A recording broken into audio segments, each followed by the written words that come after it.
you don't really need to be an expert on Social Security's benefits claiming strategies, because not every strategy or claiming consideration is going to be specific to you and your situation. You should, if possible, have all your ducks in a row and know all your information. And this may sound very simplistic to some of your listeners, and this may be eye-opening to others. Welcome to Wealth and Life, where you'll learn with financial planner, consultant, speaker, and business owner, Tony D'Amico. You'll hear stories from successful business owners and individuals about how they navigated the inevitable challenges that arose as they achieved each new level of success. And you'll get insights and strategies from leading wealth planning professionals on how to achieve your next level of success. Now here's your host, Tony D'Amico. Well, welcome to today's Wealth and Life podcast. And today we're going to be talking about something that I think is a very important topic, and that's Social Security benefits. So, very easily, one of the biggest decisions that people heading into retirement have to make. It's a very important asset that has very, very many unique characteristics, as part of their comprehensive financial plan. So we're going to talk about Social Security, how benefits are calculated, how your benefit grows. We'll also talk about various claiming strategies as well. And we'll dig into these different topics to, help you, the listener, be more educated and help you make the best decision in claiming your Social Security benefits. So I'm going to introduce today's guest, who is Brandon Smith, and he is the public affairs specialist for the Social Security Administration. He received his bachelor's degree in interpersonal and public communication from the University of Akron, Ohio. And he is a native of Cleveland, Ohio, and joined the Social Security Administration in 2003. He started his government career as a claims representative in the Middleburg Heights, Ohio field office, specializing in retirement, survivors, disability, and health insurance. And in 2007, Brandon became the public affairs specialist in the Cleveland area. Brandon is the primary contact for media relations, outreach, and presentations for the agency in the Cuyahoga, Lake Lorraine, and Geauga counties. In 2012, Brandon received a Regional Communicator Award from the Social Security Administration. And in the summer of 2015, Brandon received a Deputy Commissioner citation from the Social Security Office of Communication for his outstanding public affairs support of the agency's national communication initiatives. Brandon is a member of various cultural and educational institutions in Greater Cleveland, such as the Western Reserve Historical Society, the Cleveland Museum of Arts, the Conservancy for Cuyahoga Valley National Park, the Cleveland Metro Park Zoo, and the Cleveland Museum of Natural History. Brandon and his lovely wife, Latoya, are the proud parents of two beautiful children, a son and a daughter, and also have two cats that are part of their family. So Brandon, welcome to the show today. Really excited to have you on and talk about something that I think is really important. But let's here's an important question first. So who takes care of the cats primarily? Do your kids, or do you or your wife? It's me. And I'll tell this really briefly. My wife didn't grow up with pets.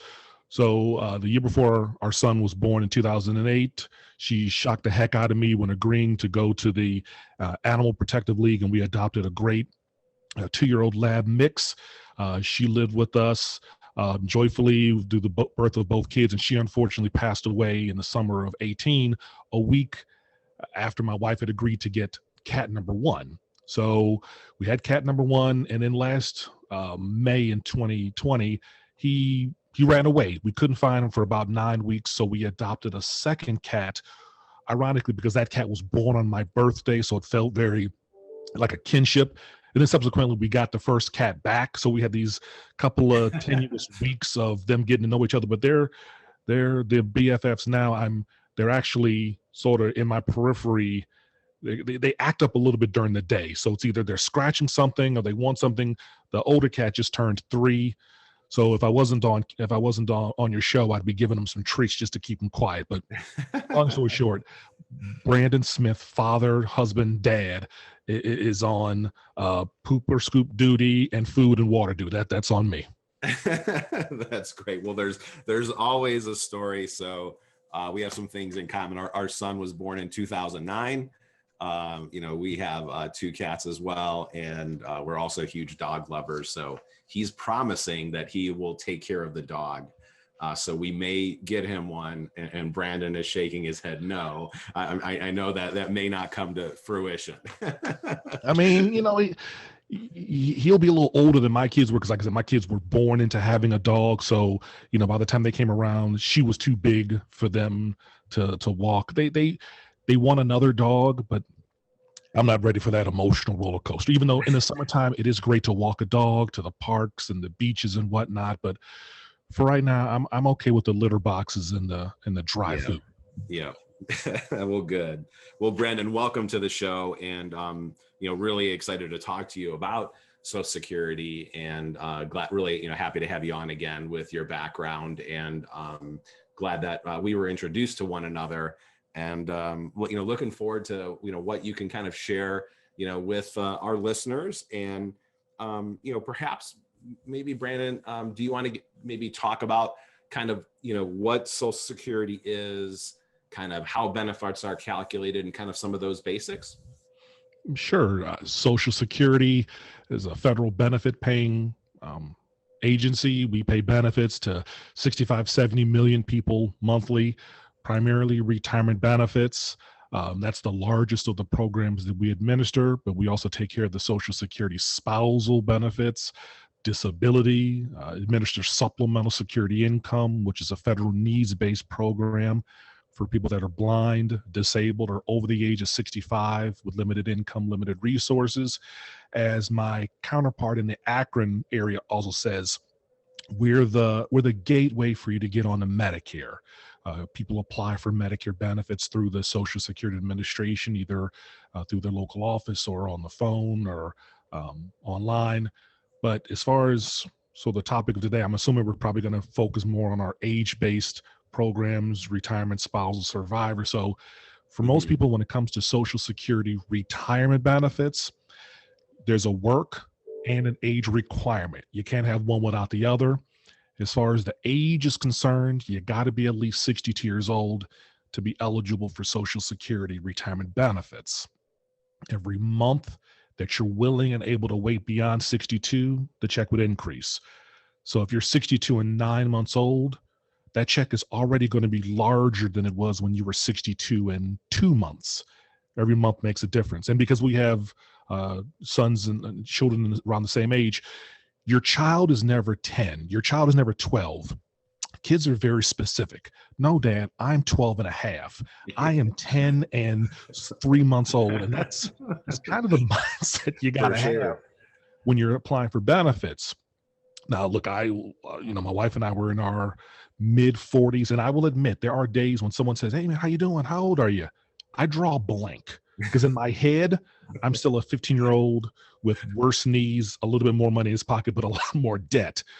But, when you come to Social Security, there's a difference between 60 and 62 and 11 months old. You got to be really specific in your head. There's also that work requirement. That work requirement means you need to have worked and paid into the system for at least 10 years on a part-time basis. Those 10 years do not have to be consecutive. Those 10 years are going to give you what we call 40 credits of coverage in 2021. And I just want to say for all the listeners, every dollar amount I'm going to give you today, it's going to be specific to 2021. So after December 31st, 2021, these numbers will probably be different. But this year, 1 credit of coverage is earned for every $1,470 that you make in 2021. So for 4 credits, that's about $5,880.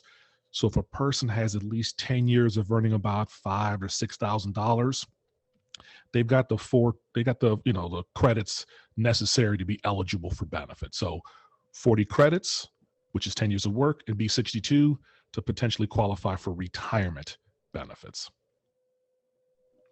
Awesome. And how are the earnings calculated, Sure. There's a lot of or the benefits rather? I would say, yeah, how are the benefits calculated? yeah. There's a lot of misinformation out there regarding what years and what time frames.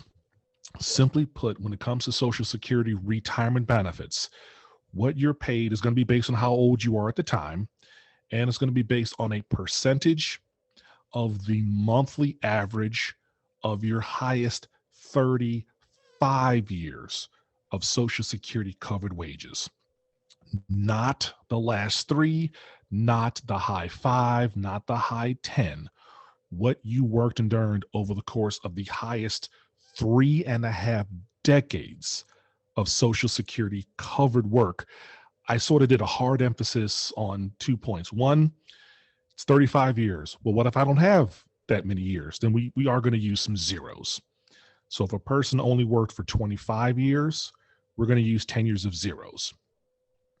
Also, when we say Social Security covered wages, as you know, and I'm sure many of your listeners know, there's a maximum taxable amount in which you pay into Social Security. This year, you pay Social Security tax on the first $142,800.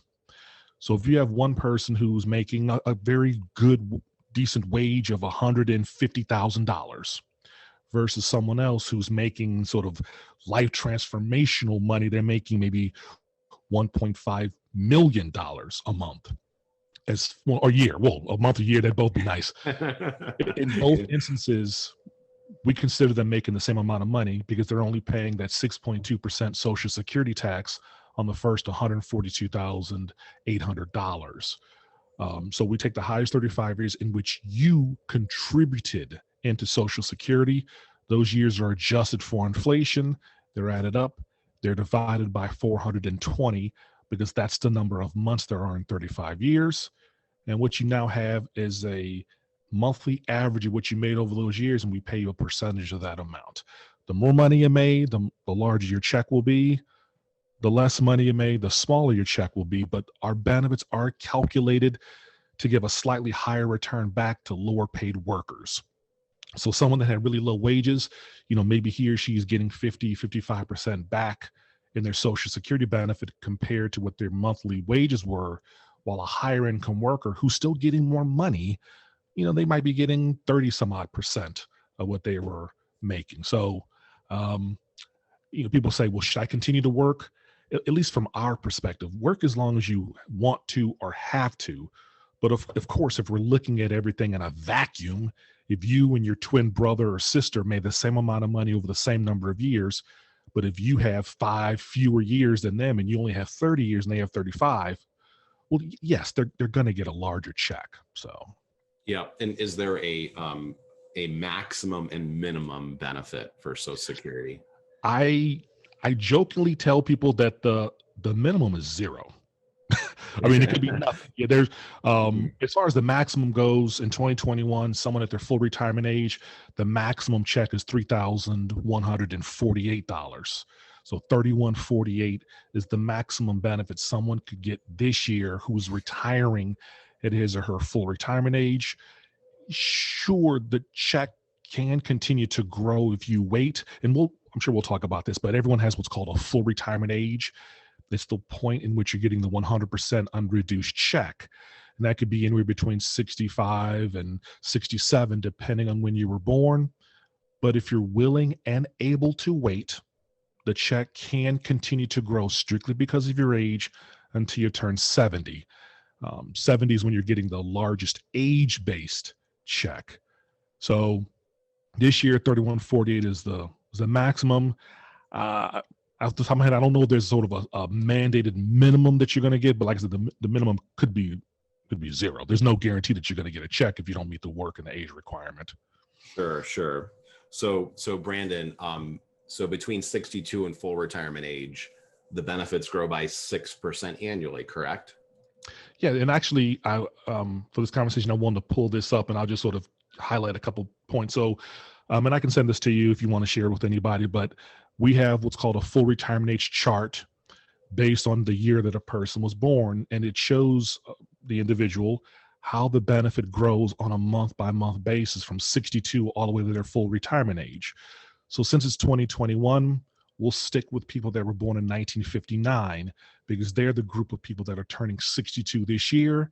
And that eligibility window is really just opening up for them. So, for example, if you were born in 1959, turning 62 in 2021, if opt to take your check at, say, 62 and a half, you're getting, 73.3% of a benefit. If you wait until 64, it's 81.1%. If you wait till 65, it goes up to 87.8%. So, per month, it could be like 0.5%, 0.4, 0.5, 0.6% of an increase, which it's minimal on a month by month basis, but every little bit does contribute to it growing. So, Right.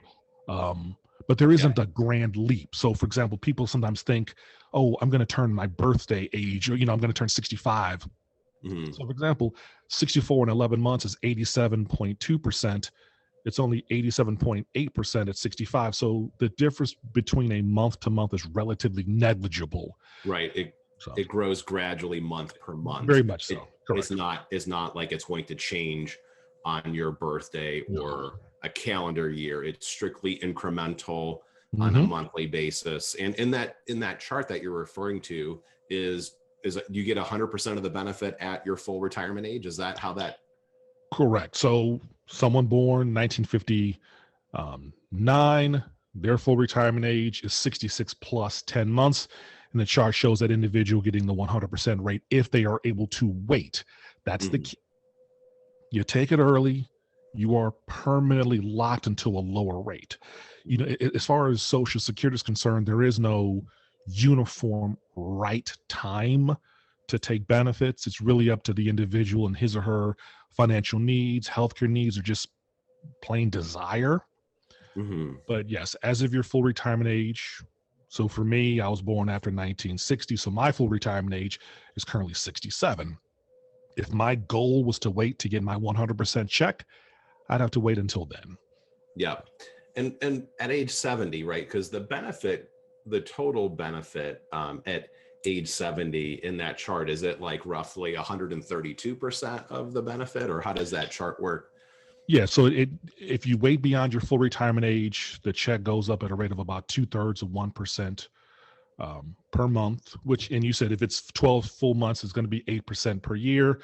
So for people born between 1943 and 1954, it's a straight 32%. For people that were born 1960 or later, it's only going to be like maybe 30%. So it will be in the 30-ish percentile larger than at your full retirement age. But of course, no matter how long you're going to live, if you did wait till 70, you are closer to whatever the eventual end will be versus 62. And I know these are difficult maybe conversations to have between you and your spouse, but how long did mom and dad live? What's our overall health situation looking like? Do you need the money now versus later? Yep. So there's no one size fits all. Exactly. But yeah, I think that's just really helpful for people to know that it does grow by 6% per year from 62 to full retirement age. And like you mentioned, full retirement ages between the ages of 65 and 67 based upon your year of birth. And then from full retirement age to age 70, it grows by 8% per year. Those are really healthy growth rates. Now, like you said, we can't say for everyone, or in my capacity as a certified financial planner, everyone's circumstances, financial and non-financial, are different, right? So it's not a one size fits all, but it does grow a lot. And Social Security is really an important asset. I kind of view it as as somebody, it's an asset that they have. It is basically a guaranteed annuity, right? You can think of it like a guaranteed annuity that has a cost of living adjustment that also grows between 6 to 8% per year if you defer it. So that's unusual, an unusual growth rate for kind of an asset that is kind of more bond-like. If we kind of think about it in the world of investing, stocks versus bonds, it has, it's more bond-like, and but it offers those growth rates, which are compelling. And maybe kind of when we kind of maybe talk a little bit about some Social Security claiming considerations.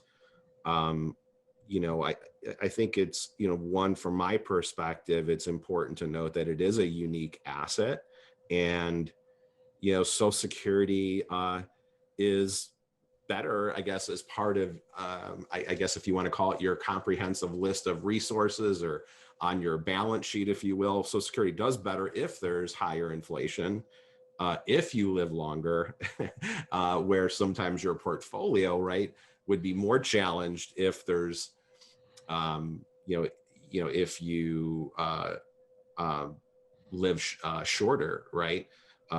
So I think that's, important to note. But I guess when it comes to Social Security claiming, it can make a big difference, right? And we don't know how long somebody will live. But I think it's really important, from my perspective as a financial planner, and somebody who has a fiduciary duty to do what's best for, the client, to really take into account a lot of factors, like you mentioned. What is their life expectancy? Do they have any health issues? And today we find that when a couple reaches 65, there's a 47% chance that one of them will live to age 90. So trying to provide that education that life expectancies have been, on the rise. I haven't really reviewed the data kind of after COVID. I'm sure it'll take a little bit of a hiccup, but I think long term it'll probably level back out. But we have life expectancies, so it's I guess from a claiming standpoint, I think another thing too I like to remind people is that you pay into it, right? People pay 6.2% of their wages up to the 142,800, so they are contributing into it, and their employers also putting in 6.2% up to that $142,000 number. So there's 12.4% going into it. So I always like to tell people that, so just so they maybe kind of like realize, okay, they have skin in the game and they should view it as an asset. And then how does that, what other assets do they have, as far as maybe they have a pension through an employer, they could have an investment portfolio. And then, how do they kind of pair those assets? What's the best way to, I guess, create an income plan? I would probably say for most of our clients, it is more of a game of chess. They tend to not have to take it. It's more of when's kind of the most optimal time. But Brandon, I guess, how do you kind of have conversations when you do outreach about like claiming strategies and claiming considerations? What I usually do is I turn the question around to the individual and kind of say, well, what does the man or the woman in the mirror want to do? Of course, we can't offer specific advice regarding what you should do, but we can at least let you know what your options are depending on your situation. So the general public, you don't really need to be an expert on Social Security's benefits claiming strategies, because not every strategy or claiming consideration is going to be specific to you and your situation. You should, if possible, have all your ducks in a row and know all your information. And this may sound very simplistic to some of your listeners, and this may be eye-opening to others. Make sure of course, your Social Security number, name, date of birth. If you're married or were married and that marriage ended in divorce or death, you want to make sure you have as much information about that marriage as possible, because there could be an avenue of benefit eligibility for one of you two on the other person's record. So who are you married to? What's his or her name, their Social Security number, the date of birth, the place of marriage, where did it end, if it did end, your marriage certificate and divorce decrees. If you have minor children or children in high school or disabled adult children, we'll want to know about them. Do you have their birth certificates? Are you on there? Do you have their social security numbers? Were you in the military? We'd want to know about your military service. If you are ever going to get benefits from a job in which you did not contribute into Social Security. So here in Ohio, that's going to be almost all of your public employees who work for the city, county, state, township, village, public library, public hospital, public school, public universities. They'll need to, give us some information, because the fact that they're going to get these benefits from a public sector job can't affect their Social Security. That's really helpful, Brandon, because what I think I hear you saying, and correct me if I'm wrong, is that, it's not the Social Security Administration's job per se to let someone know what claiming strategy appears to have the best pros and cons for them, because your job is, because you don't really have access to, per se, all of their other financial resources, like how much have they saved for investments, do they have a pension from a job where they paid into Social Security benefits, right? But what I hear you saying, I think, is that your guys' role is to let people know what their options are and provide them that education around those options and what factors will influence their benefits. Is that a safe way to describe that? Yeah, we're not a social media company. We don't know everything about them since the beginning of time. So we know how much they worked and paid in the Social Security. We have their age, obviously, in our system. But as far as what is the best choice for them, that would be giving a personal opinion. But it is our job to make sure that we clearly communicate, hey, look, were you married? Okay, who are you married to? Let's pull up that person's record to see if there are other avenues of eligibility for you. Yep. But when we're asking these questions, it's because we don't know the answer. So if we're asking you about prior marriages, we wouldn't ask you the information if we already had it. And, if you were married 3 times and each marriage ended in divorce, but you were only married for, say, 4 years each, well, then there's no avenue of eligibility on those records. So we'll sort of, keep it moving, but we are going to at least ask about prior marriages or prior divorces or late spouses, just to see, well, we see that you're eligible on your own work record, but maybe you do qualify for spousal or divorce spousal or survivor benefits. And these are gender neutral payments. So, men could just as easily be eligible as a woman for any of these benefits. There's no such thing as a wife benefit or a husband benefit. It's a spousal or survivor benefit. So people need to, make sure that they're exploring all their avenues of eligibility, but everybody's circumstances are going to be different.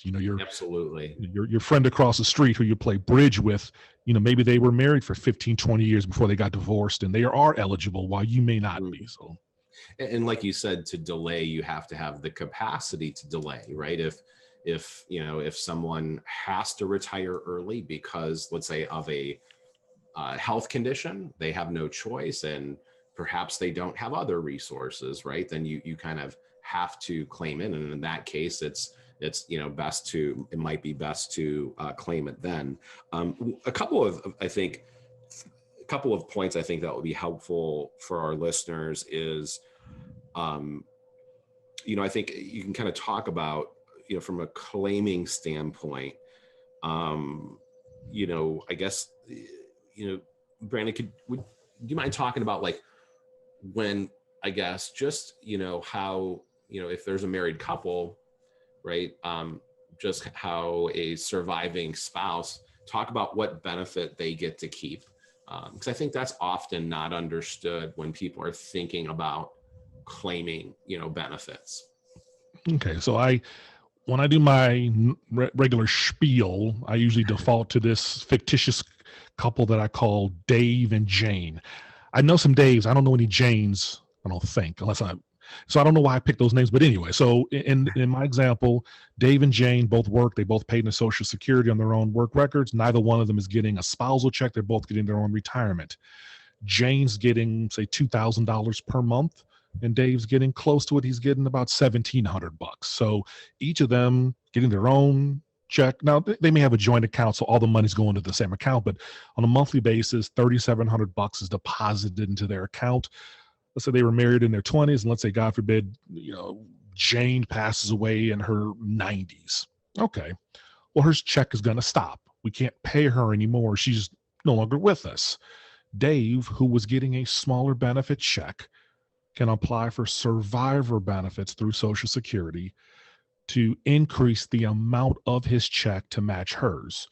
So he can go from the $1,700 he was collecting on his own, and we can increase his check by $300-ish to match what his now late wife was receiving.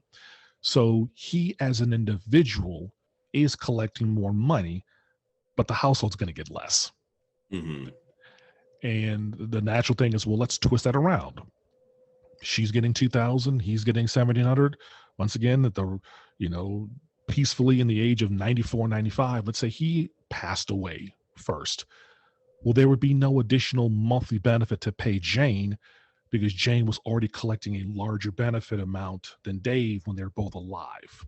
Mm-hmm. So the cleanest way of thinking about it, and you can get lost in the semantics, the surviving spouse can potentially receive a benefit amount equal to the higher of the two payments. But if he or she is already collecting the higher benefit, there's no additional monies to pay out on a monthly basis. And as a household, if you were both getting a check and now one of you is gone, you're going to receive less money as a household. Mm-hmm. And I only emphasize that because I've had a couple of conversations over my almost 18-year career where the conversation goes very quickly. Someone calls us or someone asks a friend, hey, look, when my husband or wife passes away, will I get their check? And someone says, yeah. That yeah has a lot of hidden meaning, though. Mm-hmm. Because some people think, oh, I'm going to continue to get my current amount plus their amount on top of it, so that financially I'm not going to skip a beat. And you kind of know how it is. Sometimes you hear better than expected information and you don't do any additional fact checking. Remember when you were in grade school and it flashed across the screen that schools were closed? You didn't check the other stations. As long as you saw it scrolling across the screen one time for 2.3 milliseconds, you put your pajamas on and you started playing with your toys. You didn't need validation from some other source. I think that happens sometimes. There's a failure to communicate between maybe us and the member of the public, and they just sort of maybe roll with that inaccurate interpretation until it's time to pay them benefits. And that's when it's like I don't want to be melodramatic and say the dream is shattered, but that's when the rubber hits the road, right? Very much so. Yeah. Very much so. Yeah. And I think the way that I like to communicate that kind of as I educate others or our clients especially, it's the way I like to word it is that if the person that's the primary wage earner or has the higher Social Security benefit, if they claim early, it's potentially a reduced benefit, not just during their lifetime, but for their surviving spouse if they predecease them. So I think that's an important, thing to understand, like what happens if worst case happens and your spouse, predeceases you, whether early or more, later in life. But what about spousal benefits? Because spousal benefits is another area that I think is kind of not often understood. And can you talk a little bit about how spousal benefits work and how, based upon what you claim or when you claim benefits, whether it's early or at full retirement age, how that will affect what spousal benefit you'll get? Sure. And to this day, I still get people who say, well, how long has this been around? Actually, it's for quite a while. I mean, the Social Security was signed into law on August 14th, 1935. We started paying retirement benefits in 1937, and then spousal and survivor benefits came about in the 1939 amendment. So it's it's been a while. So back to my earlier point, I'd like to say, gender neutral. So a spouse could be, regardless of gender, is the person who's currently married to the wage earner, the number holder. There are different rules if you're still married or divorced, but in this situation, everyone is still alive. So if an individual wants to apply for spousal benefits, which means benefits based on the work record of their still living spouse, a couple things have to be in place. Number one, this applicant, this spouse, he or she needs to be at least 62 years old, unless you have children that are under the age of 16 or children that are disabled before turning 22. Second thing, in most cases, you need to be married to the worker for at least 1 year before you're going to qualify for spousal benefits. The third thing is we cannot pay you as a spouse on the record of someone until that someone has applied for his or her own retirement benefits. So back to Dave and Jane. Let's say Jane made considerably more money than Dave over the course of their working careers. And let's say Dave would potentially be eligible on her record. And let's say they're both at least 62 years old, but Jane is adamant about waiting until 70. Well, we can't pay Dave any spousal benefits on her record while they're still married and they're still alive until she applies. So he's going to have to wait those 8 years to potentially qualify for any spousal benefits. As far as how the benefit amount is calculated, as a spouse, the most you could receive is 50% of the worker's full retirement age amount. So if an individual waits until 70, their husband or wife isn't eligible for half of that amount. They'd be eligible for no more than half of what that person would have gotten a couple of years earlier at his or her full retirement age. I'll make it simple for the listeners of the show. Person born, because these numbers are really nice and round. Person born between 1943 and 1954, their full retirement age is 66. If they wait beyond 66, the check grows at a rate of 8%. At 70, it'd be the maximum rate would be 132%. Well, let's turn that decimal point into a dollar amount. Let's say instead of it being 132%, let's say it's $1,320, which means 32% less of that at 66 would have been $1,000. So in this situation, if your full retirement age is 66 with a benefit amount of $1,000 at 66, even if you wait until 70 to get 1,320, which is 32% more, the most your spouse could receive while you're alive is $500, because that's 50% of what your full retirement age amount would have been. However, that spouse that is applying for benefits, he or she needs to be at their full retirement age to potentially collect that full 50% and not already be receiving a benefit amount that is greater on their own record, because whatever they're collecting on their record is going to affect what they could receive on your record. So if your record could pay them $500, but they're already collecting at least $300, well, then the most we could potentially pay them is an additional $2. But if you're already collecting, say, $700 in your own retirement benefits, and the most you could collect as a spouse is $500, well, there's nothing to pay you because you're already getting more money. Right. In that scenario, they're just going to be paid on their own benefit because it was higher. Yeah. So it's, and I run into that a lot too, but kind of in that scenario where the spousal benefits 500, and you mentioned that the applicant that is going to receive spousal benefits needs to apply for Social Security, or needs to wait till they reach the age of full retirement, correct?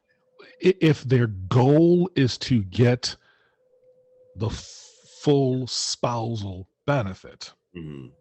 See, everyone has the concept of half kind of burned into their medulla oblongata. I'm not sure whether it is in the head, but it isn't half if you don't wait until your full retirement age. So if you take the benefit early, just like retirement benefits are reduced, it can be reduced Spousal benefit, if you take it at say 62 or 63 or 64, Yeah. versus whatever your full retirement age is. And look, we know that there have been generations, centuries, millennia of income inequality, but as individuals are in the workforce and salaries come a little bit closer to being even, you could very easily see a situation where neither one of the individuals is eligible for spousal benefits because they're both getting a benefit amount that would exceed half on the other person's record. Mm-hmm. When it comes to a survivor benefit, as long as your now late husband or late wife was collecting more than you can potentially be eligible for something. But remember, as a spouse, they have to be receiving considerably more than you, because what we're doing is we're comparing what is your full retirement age amount to their full retirement age amount. Right. And if your amount is more than half of theirs or vice versa, there's no spousal benefit eligibility. Exactly. Yeah. And, the opportunities that I've seen over the years is, sometimes where there is a benefit to there will be an increase if they elect spousal benefit. So in those scenarios, it's, let's say that you mentioned that, let's say that the higher wage earner waited to age 70, so they're getting $1,320. And the spouse who wants to get spousal benefits, right? They can't get spousal benefits like you mentioned until the primary wage earner starts at age 70. But in the meantime, they can claim on their own record, right, at full retirement age. And then once their spouse claims at age 70, then they can up theirs to the spousal benefit if it's higher. Is that correct? So in that case, then the spousal benefit would be $500. Let's say they claimed at full retirement age and they were just getting $400 a month. But once their spouse claims at age 70, it'll be bumped to $500. Is that correct? So if you're eligible on your own work record, you meet the age requirement, you meet the work requirement, and you decide to apply for your benefit, especially at your full retirement age, you're getting your full unreduced check. And then once the door of potential benefit eligibility opens up upon your husband or wife applying for his or her own benefit, if you're now eligible for a larger benefit amount, yes, we will take the application and start paying you that larger benefit amount going forward. You're right. But yeah, my experience has been the same. They're like, this exists. I'm like, yeah. But that's why we're doing this podcast, right? To get the kind of get the education out.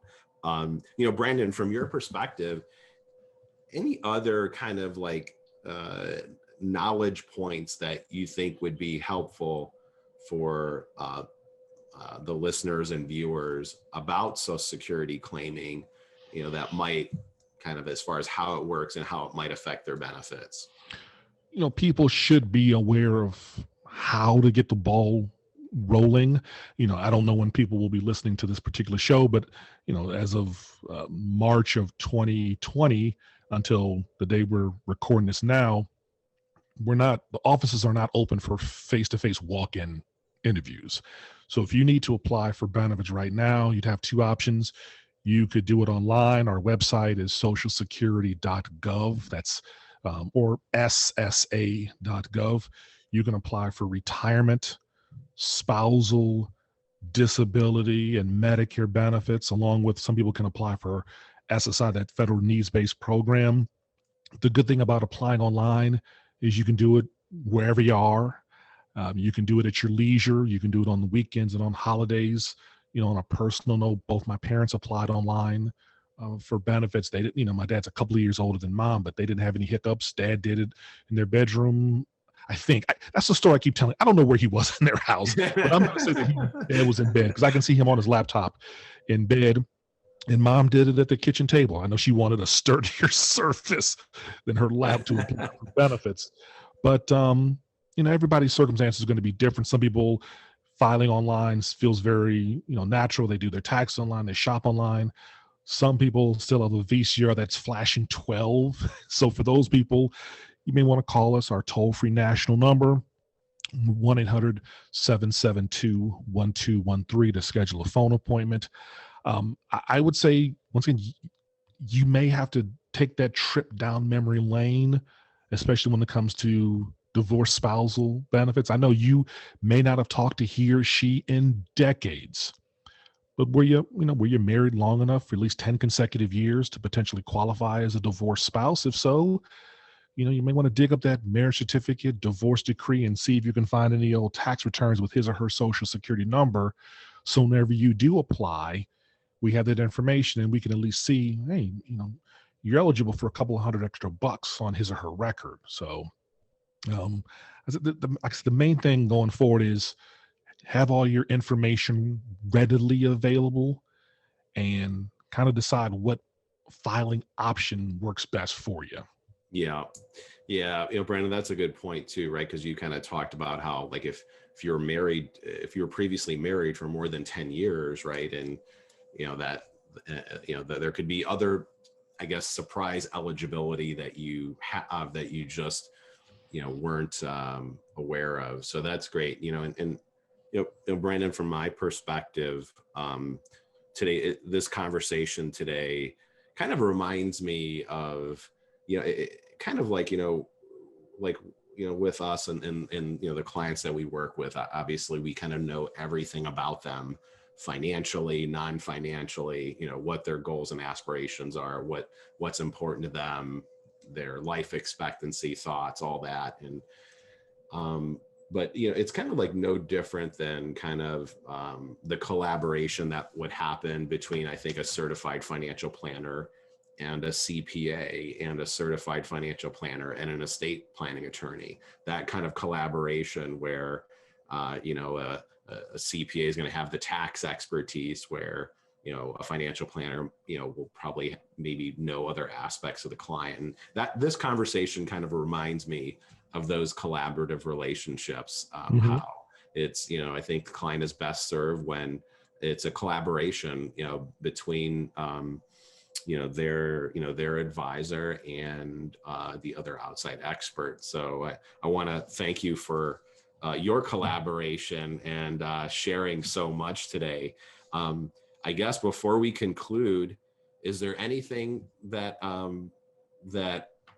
anything else that you want to talk about that I didn't ask?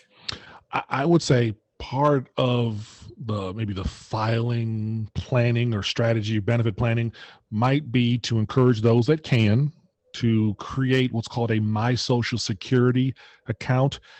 That can be done free of charge at our website, socialsecurity.gov/myaccount. For those that are not receiving benefits, it's a good way for them to get a copy of their statement, and it allows them to check to make sure that we have the correct earnings information for you. Look, your earnings statement is probably correct, but anytime there's human intervention, stuff could potentially happen. So I would just say, just give your statement a cursory glance annually every year or so, just other year, just make sure that, okay, when I pull up my earnings record, those earnings look right. And if there is an unfortunate hiccup on there, you want to get it corrected before it's time for you to apply for benefits. The statement gives a good job of giving you estimates at different ages, lets you know how much you would get if you became disabled, how much your loved ones would get in the event of your untimely passing. It is also another option for you to get a replacement Social Security card. So for people that maybe, hey, I don't know how much I'm going to get, I don't know how much, it's a good method of you at least checking to make sure we have the correct earnings information, way to get a replacement Social Security card and get some benefit estimates. And then for your clients that are already on Social Security, the My Social Security account could be a good tool for making any changes. Address, phone number, direct deposit, if they need a 1099 for tax purposes or benefit verification letter. So I would just say, know your information. If you want to use our online tools, they're there for you to access any day of the week, any time of the year. And, just realize that while we cannot tell you what you should do, we can't give advice. we will want to uncover every rock to see what benefits you are potentially eligible for. Awesome. Now, Brandon, a question came to my mind is, let's say somebody makes a decision to claim benefits, but they learn that that wasn't maybe the most optimal decision. Can they still undo that decision and give the money back if they do that within the first year? Is that still an option? Yeah. So what you're talking about is somebody wants to do a withdrawal. A withdrawal is essentially where you're trying to, you want to wipe the slate clean. You can do a withdrawal one time within 12 months of the month of entitlement, but you're right. All the money needs to be paid back. And people just want to be careful, especially if you were on Medicare and you used the Medicare coverage, because if you're doing a withdrawal, are you also withdrawing from Medicare as well? Because if Medicare paid out on some bills, if you're wiping the slate clean, it's as if you truly didn't have Medicare.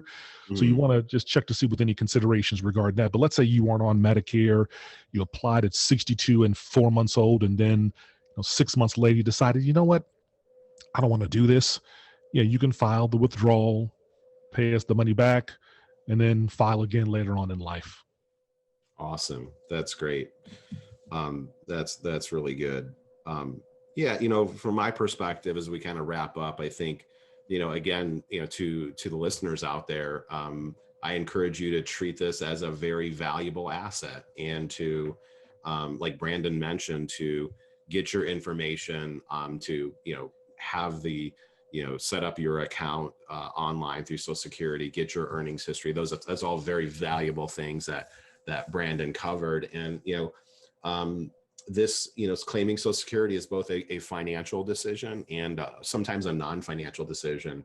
But there's, having that meaningful conversation, with your financial advisor, financial planner, making sure that they have a great understanding of what's important to you, what your goals are, what your values are, what your important relationships are, your kind of your health outlook. Do you have any health issues? There's a lot of great tools out there where a financial planner can run different claiming strategies. And, I think also treating this asset with the respect that it deserves, because it does pay out a lot over your lifetime based upon what your earnings, what your payment will be. But there are tools out there to run different claiming strategies that will tell you what your total payout will be out over your anticipated life expectancy. It will calculate what we call your break-even age, which is how long you need to live to for that strategy to become profitable to you. And right, nobody has that crystal ball, but I think it's best to make decisions with the most information possible. And I guess just from my perspective, don't do napkin math when making this decision, to kind of be thoughtful and considerate and give it its due diligence. So great. Well, Brandon, as we wrap up, I ask all of our guests, our signature question. So, this podcast is about achieving success where wealth and life intersect, and success means different things to different people at different stages of their life. Being wealthy also means different things to different people. And Brandon, you've accomplished what most people would call a very successful career with the Social Security Administration, and you've obviously achieved numerous accomplishments. But when you think about, the intersection of wealth and life moving forward to you, for you, what does success kind of look like for you moving forward? That is a really good question. I will answer this way, and I've been influenced by some things I've learned over the years, and even the last couple of days. It's a moving target. Success when I was 25 looked different than it does now that I'm almost 46 years old. I'd say right now, especially as the kids are son is 12, daughter's almost 10 years old. Their continued, growth and happiness and health as they enter what I feel like if I had hair to pull, I would. Those adolescent years. Success for me also means supporting my wife and any of her. She works for a large local bank, and whatever her goals and aspirations are, like I view the success through the happiness of my family and loved ones. For myself, I'm a relatively simple guy, just continuing my personal pursuits and sort of my own sort of growth as a son, as a father, as a husband. I'd like to lose some weight. I like to read more. I've slacked off a little bit during the pandemic. So as far as wealth goes, and I'm stealing a line that I heard from a gentleman named Scott Galloway. He was mentioning about wealth, and he mentioned his parents. They bring home about $48,000, but their expenses are only 40. So he says, for me, they're wealthy. They're paying all their bills. They have enough money to take whatever vacation they wanted to, versus the people that are making 2 or 3 million, but they are paying out 4 or 5 million for private schools. So for me, I've never said I want more money per se, less debt, the ability to continue to pay the bills and still have enough money to do what we want to do. And if Elon Musk is listening, a Tesla would be nice in the garage. That's great. Well, Brandon, thank you again very much for your collaboration on this episode, and all that you shared is very, very valuable. So thank you. Oh, thank you. And I'd love to do this again. If there's any desire sometime in the future, let me know. For sure. Thanks, Brandon. Thank you, sir. Do you want even more ideas, tools, and resources on how to achieve the next level of success in your wealth planning? Check out wealthandlife.com, where Tony will cover the latest trends and wealth planning best practices for successful business owners, families approaching retirement, and comprehensive wealth management. And by subscribing to the Wealth and Life podcast, keep up to date with future episodes. Get it all now at wealthandlife.com.